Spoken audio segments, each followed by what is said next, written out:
Hello mga ka-foodies, maayong adlaw, magandang araw, good day sa inyong tanan.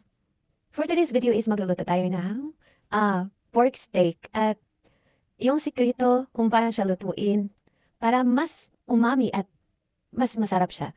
Siyempre, yung sikreto mga ka-foodies ay imamarinate muna natin siya ng kahit 1 oras lang. Ayun ang sikreto. At siyempre, samahan niyo akong magluto nito mga ka-foodies. At ayan, habang pinapakulo na po natin ang ating pork steak ay ihanda na din po natin ang ating iba pang mga ingredients na mga toppings at syempre magpapakulo din po tayo ng ating toppings na itlog. Ayan, Bisayang itlog po ito mga ka-foodies, no? Native egg. At ayan, i-check natin kung luto na ba ang ating pork. Malambot na ba siya at isara na natin ang ating saging na saba. At syempre ang ating bell pepper ay ilalagay na rin natin.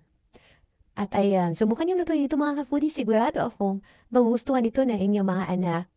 Ayan. At kung nakatulong sa iyo ang video na ito, huwag mong kalimutan mag-follow, like, comment, and share. At ayan, luto na nga. Kainin na. Huwag kalimutan mag-pray. Thank you, Lord, for all the blessings. For more cooking tips and tutorials, please follow for more. God bless and bye-bye. Till my next vlog.